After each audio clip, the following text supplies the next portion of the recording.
Lego. JoJo's Bizarre Adventure. Is there a better combination? I don't think so, which is why I'm back with some more Lego JoJo's figures, and this time they're based off part 2. And this time round, we've got one more figure than last time. We've got twice as many custom decals as last time, and we've got 3 more scarves. Technically 4 if you include a printed one, but that doesn't matter. Without any further ado, let's get right into it. Nice! So, first of all, obviously we have to start with Joseph Joestar himself, who is, in my personal opinion, the best JoJo. There's a couple other opinions that I'll respect, but Joseph is best. He just is. So first off, for Joseph, obviously we're going to start with the legs. So to copy his sort of genes from this look, I went with these legs in sand blue with sort of printing on them to make them look like a pair of jeans. Up next, for the torso, I went with this sort of lime green hoodie, which is a little bit more vibrant than it should be, but I think it looks alright. And of course I had to swap out the arms on that for some light nougat arms to make it, you know, the right colour. Now, you may have noticed a small issue with this torso, which is it's got a little bit of yellow at the neck that you can see, but we're covering that up with a scarf. Since Joseph Joestar, like just about every Hamon user in this part, wears a scarf, I'm also going to be giving him a scarf. Specifically, this lime green scarf. Now, for the face, I initially was going to go with something similar to what I did for Jonathan last episode, with the sort of very, like, chiseled face, but it looked too serious. I feel like we're going for Joseph, he's got to be, you know, grinning, he's got to look cheeky and happy. So ultimately I went with this face, because I feel like it channels Joseph. Now, in the last video, someone left a comment saying that the hair I used for Jonathan would have been more accurate for Joseph, which is true.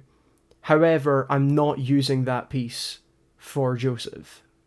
Initially, I was going to use this piece for Joseph's hair, which is the original hair used for Kai in Lego Ninjago, but I think I've actually found something better. And to get the piece that's better, I had to buy an entire Lego set.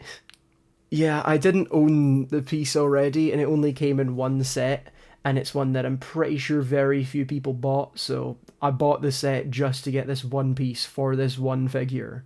So, which hair is it? Well, it's this one, which is from the Lego Overwatch Tracer figure. Personally, I think the way that the hair is sort of spiked and swept to one side on this looks a lot like Joseph Joestar. The Kai hair does also work well, but I was committed to getting these great, so I went with that piece. And surprisingly, it is not the only hairpiece that I went all out on this video. So to finish off Joseph, we need some accessories for him. So first of all, I gave him this cherry piece in the sort of pinkish purple colour to represent his clackers, which he uses as a weapon, which is absolutely brilliant.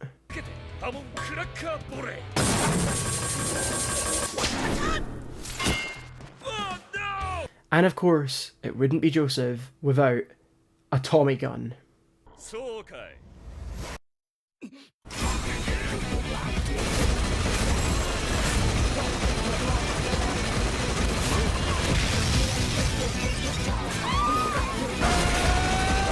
So I went with this piece, which I think is the closest that you can really get to a Lego Tommy gun, and this is the finished figure.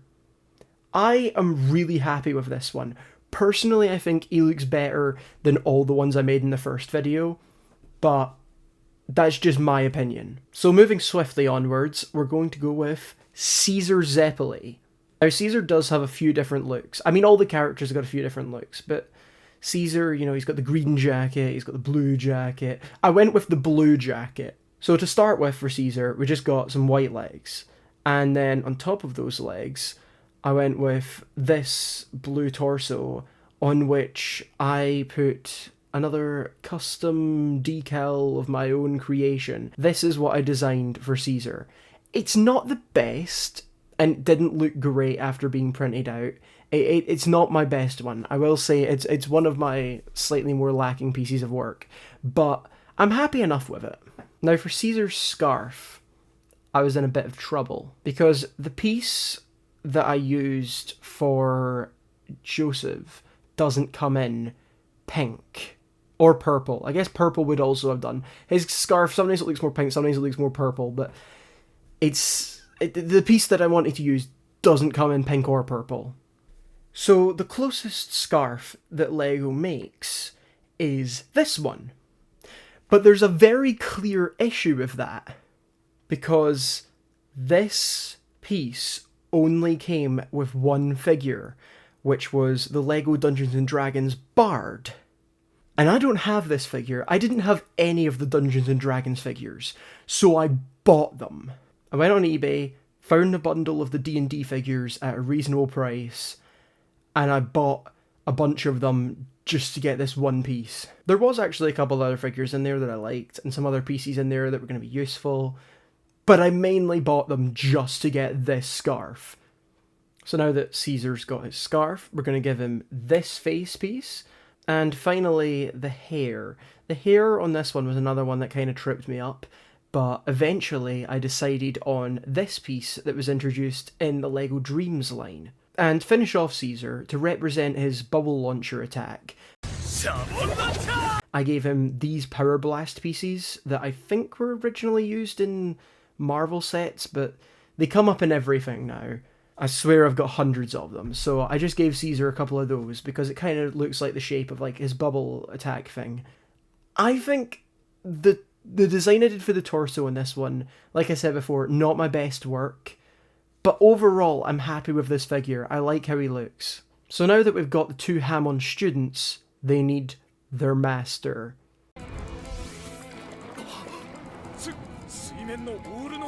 So up next is Lisa. First up for Lisa, I went with these legs to represent tights, I guess. I don't know. And then for the torso, I created this custom decal for Lisa, which I don't think's terrible. I think it's marginally better than the one I did for Caesar, but still not perfect. Now, to go between the legs and the torso, I also printed out another what LEGO would do as a fabric piece, like how I did the cloak cape thing for Straight So last time. But this time, I printed out a skirt. Now, of course, Lisa has a scarf as well, a red one, so I used the same piece that I did for Joseph, but put it backwards, and it's in red instead of green. Now, for Lisa, I did have a bit of a thing about the face, because I looked at a couple of faces, different LEGO female faces, and they were too happy. I feel like Lisa needs to be very calm and sort of focused. So ultimately I went with this face, which I got from the Guardians of the Galaxy Mantis figure. Now there is a slight issue with Lisa, which is she has very long hair, but there aren't long hair pieces that will fit over this scarf. So I think the best compromise to keep this scarf in but have longish looking hair is this piece, so that's what I went with. Now for accessories for Lisa, I decided to give her this red jewel thing and one of these breathing apparatus things. So obviously those two pieces are meant to represent the red stone of Aja and the breathing mask that she puts on Joseph. And here is the finished Lisa figure. I think the main thing that bugs me about this one is the hair, but it was a difficult thing to work around. It was either don't use the scarf piece or don't use an accurate hair. And this is the decision that I made. And now a familiar face who you may not have been expecting to see in part 2. That's right, he's back, my goat, Speedwagon. For the part 2 Speedwagon figure, we're going to start off with some black legs. And then on top of that, we're going to use this black suit piece. Now, for Speedwagon's face, I went with this one. Bit older and grumpier than last time. He's aged, he's quite a serious old man now. And obviously, instead of hair, we're going to go with this black fedora piece to top off the top of Speedwagon. Now, for something to hold, I wasn't really sure what to do. So, for his accessories, I went with two things that are a bit of a stretch. First of all, a wrench, in reference to him being an oil tycoon or something. Like, he owns an oil industry, so he does a lot of work with planes, I guess. So I gave him a wrench to sort of reference that, which doesn't entirely make sense. I was kind of between give him a wrench or give him money. Maybe I should have just went with money, but I gave him a wrench to reference his oil empire. And to go in his other hand, I gave him this walkie-talkie piece, which is meant to reference that bit at the end of part 2.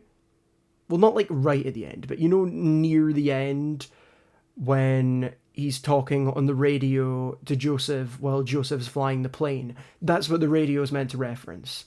So this is our finished Speedwagon figure. It's not a terribly complicated one, but I think it's close enough that it represents him in this part. I think it does look like him. Up next is part 2's, for some reason, necessary small child character. Why does every part have a small child that's just there and doesn't technically contribute anything? By some miracle, the most significant character that I say falls into this category is somehow Shigechi. Is there a character like this for part 5? I guess Trish? That was a weird tangent. Anyway, my point is, we're making Smokey.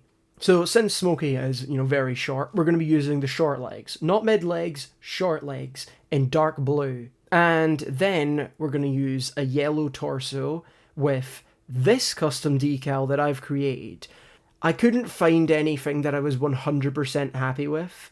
There was one piece that I considered using instead of making something new, but it only came in one Jurassic Park set or something, and I couldn't find it online for sale, so I'm like, yeah, I'll just make a custom decal, that'll do. And then we're going to go with this head for Smokey, which is perfect. It's got that shocked, horrified expression of just about any time Joseph does something. And to top off Smokey, we're going to go with this green flat cap piece. I couldn't really think of anything to give Smokey as an accessory. I genuinely could not find a single moment where he's holding anything, so this will just have to do for the finished figure. I like how it looks. I think the hat and the face are really accurate, and I think that's what really makes the figure. I really like how that's come together. Up next is Suzy Q, and for this one, I'm reusing a bit of a trick that I used twice last time. I'm taking the same lower and upper body pieces from one Harry Potter figure, except this time I'm taking them from this figure, the figure of Ravenclaw. Yeah, I'm going with that one. We're using that torso and skirt just because I needed something dark blue and it was just sitting there readily available. Of course, we're not going to be seeing it that much anyway because it's going to be covered up with a piece that I've printed out. Now, I'm not sure if this is an actual thing that LEGO does or if it's just something that's a custom LEGO figure thing that I found online, but I found a template for a LEGO apron, so I'm using that. I've printed that out, I've made one of those. And then for the face, I decided to go with this one. A lot more, happy and cheery than what we used for Lisa. And I really struggled to find a hair that would look good for Suzy Q. I couldn't find anything that had the sort of head scarf thing, whatever. So ultimately, I've had to reuse the part that I did for Arena last time. And for Suzy Q's accessory, I decided to stack two little pieces together. A 1x1 plate and a 1x1 tile. Why did I do this? It's supposed to be the little parcel that she ships when she's been taken over by one of the Pillar Men. I should know which one it is. AC/DC. I think it's AC/DC. Yeah. When she's being mind controlled by AC/DC, and she sends the red stone of Aja in a little parcel. That's what that's meant to represent. So here is the finished figure for Suzy Q. I feel like there wasn't a whole lot I could do with it. For the penultimate figure of this part, this is possibly one of the hardest ones I've had to do. I had some issues with this, because now we're doing cars. I decided against doing all the Pillar Men, because how are you supposed to do these two? But Cars is the most important member of the Pillar Men, and he's also, in my opinion, the easiest one to translate into Lego.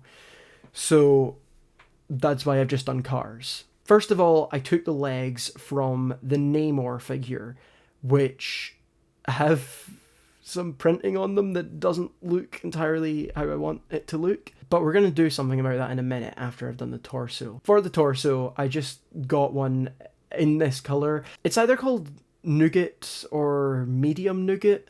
I'm not quite sure which one it is, because it's a bit darker than the light nougat that they use for lighter skin tones. So yeah, I just got a piece in that colour, just a torso, and then put this custom decal I've made on it, which is not a terribly complicated one. It's just the same sort of muscle definition printing that Lego would do, with a little purple scarf at the top.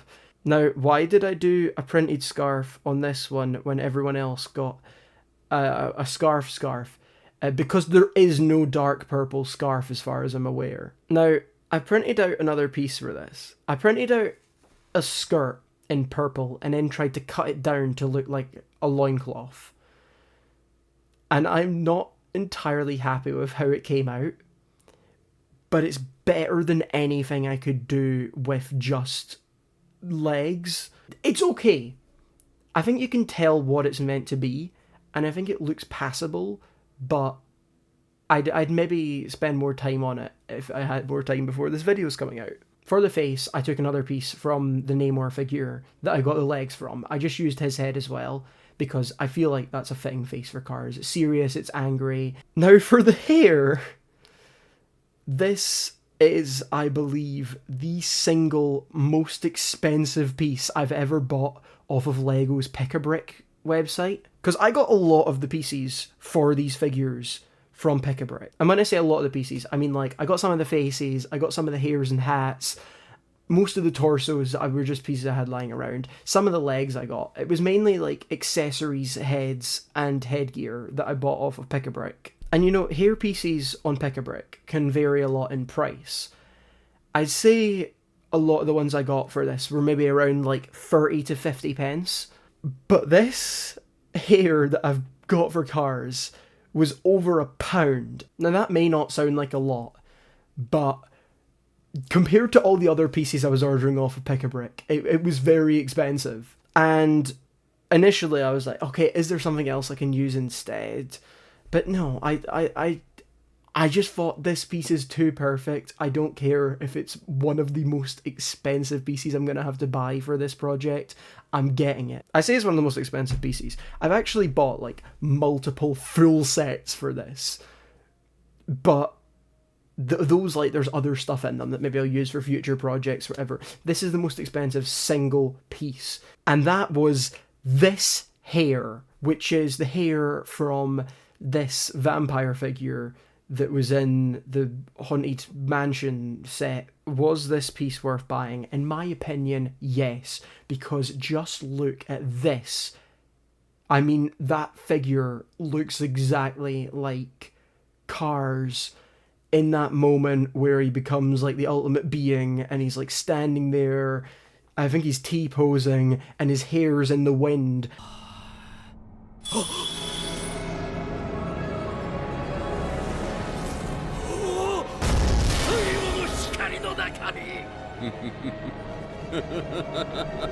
I just really like how this Lego piece looks like hair flowing in the wind. It's such a cool, unique part, and it was just so perfectly suited to Cars in my opinion. Now finally, we just have one figure left for this part, and oh, it's the most controversial one. This figure's potentially something that you may have expected me to avoid because of the issues with this character. Yeah, that's right. We're doing everyone's favourite 1930s German soldier.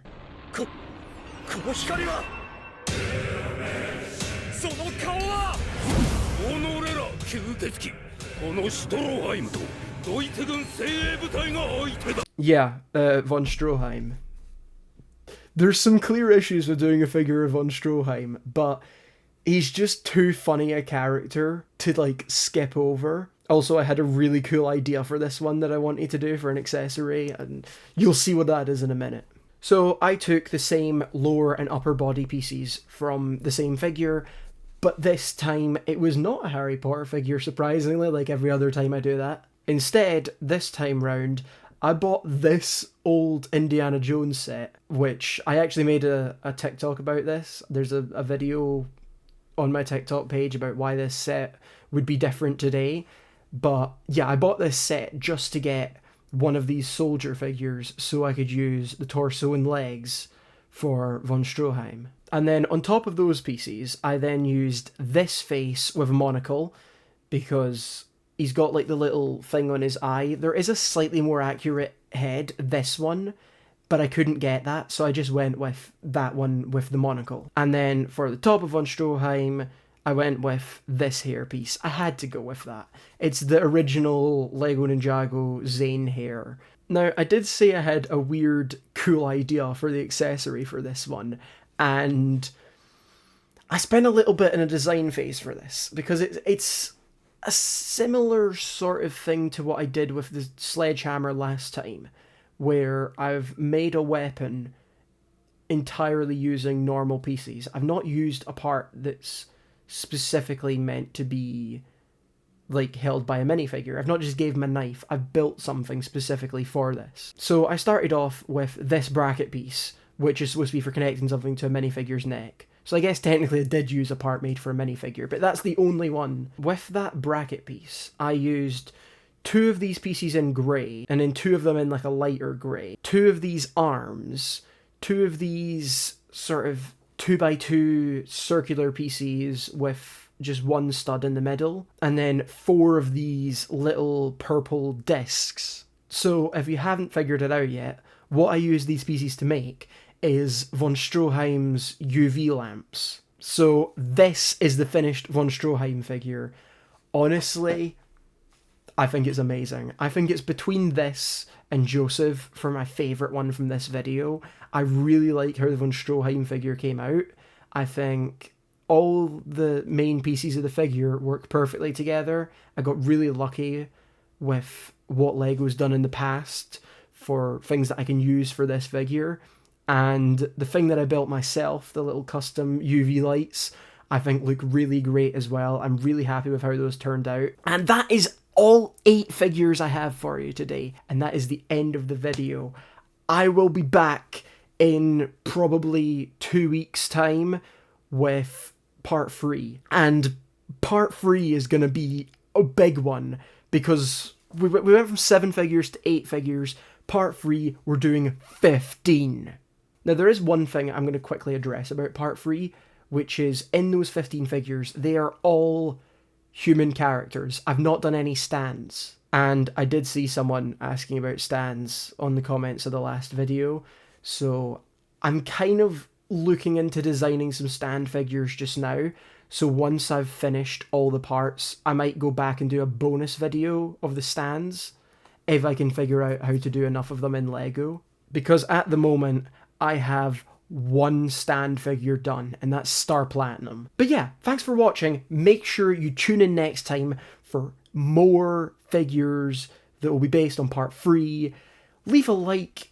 Let me know which of these figures was your favourite in the comments. Subscribe to the channel, and have a great day. Goodbye.